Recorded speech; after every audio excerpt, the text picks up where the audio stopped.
Tacky tacky. இது ஒரு Japan கோஸ்ட்டோட கதை. லைக் 70, 80 வருஷத்துக்கு முன்னாடி ஒரு ஸ்கூல் படிக்கிற பொண்ணோட கதை தான் அது. இந்த பொண்ணு வந்து ரொம்ப அமைதியானவ. லைக் யார்ட்டயும் ரொம்ப பேச மாட்டா, எதுவும் பழக மாட்டா.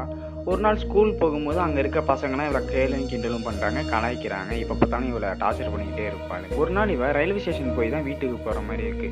ஆனா அந்த பசங்க திரும்பி அங்க வந்துடுறாங்க. வந்து டார்ச்சர் பண்ணி அந்த ரயில்வே ட்ராக்லயே தள்ளி விட்டுறாங்க. அந்த ரயில்வே ட்ராக்லேருந்து எந்திரிச்சு வரதுக்குள்ள அங்கேருந்து ட்ரெயின் வந்து இவ உடம்பு மேல ஏறிடுது.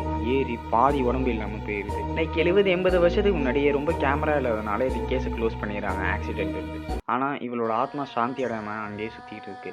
லைக் நீங்க அந்த ரயில்வே ஸ்டேஷன் போனாலோ, இப்ப நடுராத்திரி யாராச்சும் தனியா அங்க போனாலோ, டேக்கி டேக்கி கைய வச்சுட்டு அவ்வளோ ஸ்பீடா ஓடி வருமா. அங்க வந்து உங்கள்ட்ட என்னோட பாதி உடம்ப பார்த்தீங்கன்னா, என்னோட கால பார்த்தீங்களான்னு கேட்குமா.